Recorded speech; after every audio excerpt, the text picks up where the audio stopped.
ৰক্তদান মহান দান বাণীৰে টিয়কত সুবাসী অনুষ্ঠিত কৰিছে ৰক্তদান শিবিৰ।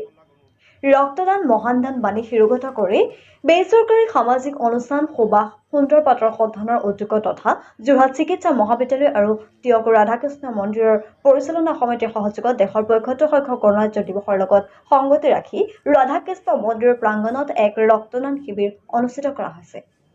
এইলৈ অনুষ্ঠিত শিবিৰৰ আৰম্ভণিৰ অনুষ্ঠানত টিয়কত জাতীয় বিদ্যালয়ৰ সঞ্চালক প্ৰদীপ চুতীয়া উপস্থিত থাকি অনুষ্ঠানটিৰ শুভাৰম্ভ কৰে। উক্ত অনুষ্ঠানত টিয়কৰ কেইবাগৰাকীও বিশিষ্ট ব্যক্তি উপস্থিত থাকি সহযোগিতা আগবঢ়ায়। ইপিনে উক্ত শিবিৰ প্ৰায় অৰ্ধশতাধিক পুৰুষ মহিলাই স্বেচ্ছাৰে ৰক্তদান কৰি এক আদৰ্শ প্ৰদৰ্শন কৰাৰ পৰিলক্ষিত হৈছে, যি অনাগত সময়ত কাৰোবাৰ চিকিৎসাৰ ক্ষেত্ৰত অথবা জীৱন ৰক্ষাৰ ক্ষেত্ৰত অধিক সহায়ক হ'ব বুলি আশা প্ৰকাশ কৰিছে সকলোৱে। লগতে সুবাসে প্ৰতি বছৰৰ দৰে এইবাৰো ৰক্তদান শিবিৰ অনুষ্ঠিত কৰাৰ বাবে ধন্যবাদ জ্ঞাপন কৰিছে। ইপিনে সুবাসে বিগত সময়ছোৱাত জাৰত কম্বল বিতৰণ, মেধাৱী ছাত্ৰ-ছাত্ৰীক লৈ শৈক্ষিক দিশত সহায়, বিভিন্নজনক চিকিৎসাৰ ক্ষেত্ৰত সহায়ৰ হাত আগবঢ়াই সামাজিক দায়বদ্ধতাৰ পৰিচয় দি আহিছে আৰু আগলৈ এইদৰে ৰাজ্যৰ হকে কাম কৰি যোৱাৰ সংকল্প গ্ৰহণ কৰিছে। নিউজ ডেস্ক খবৰ 24x7 অসম।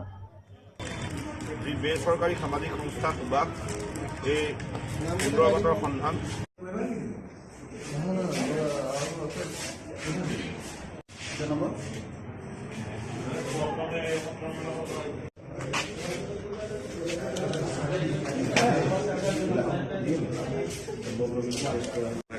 ৰাধাকৃষ্ণ মন্দিৰ প্ৰাংগণত গণৰাজ্য দিৱসৰ লগত সংগতি ৰাখি ৰক্তদান শিবিৰ অনুষ্ঠিত কৰা হৈছে।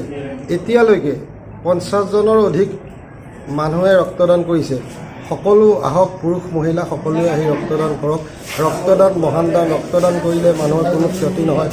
আহক, মানে সকলো ৰক্তদান শিবিৰ এতিয়ালৈকে ৩টামান ৰক্তদান শিবিৰ কৰিছে আৰু বিভিন্ন ধৰণৰ জনকল্যাণমূলক আচৰণ মানে কাম আমি কৰি আহিছোঁ। তথা অনাথসকলক কম্বল বিতৰণ, মানে বেমাৰী ৰোগীক আৰ্থিক সাহায্য প্ৰদান, তাৰপিছত মেধাৱী ছাত্ৰী এগৰাকীক আৰ্থিক সাহায্য প্ৰদান আৰু বিভিন্ন ধৰণৰ আমি তেনেকুৱা কাৰ্যসূচী কৰি আহিছোঁ। আহক, সকলো আহক। আপোনাৰ এটোপাল ৰক্তই এজন মানুহৰ জীৱন বচাব পাৰিব।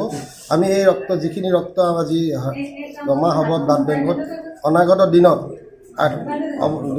দুৰ্গতসকলক আমি সহায় কৰিবৰ বাবে ব্লাড বেংকত এইখিনি ৰক্ত আমি জমা ৰাখিম। সকলো আহক, পুৰুষ মহিলা সকলো আহি ৰক্তদান কৰক। সেয়ে মই আপোনালোকৰ ওচৰত বিশেষভাৱে অনুৰোধ জনাইছোঁ।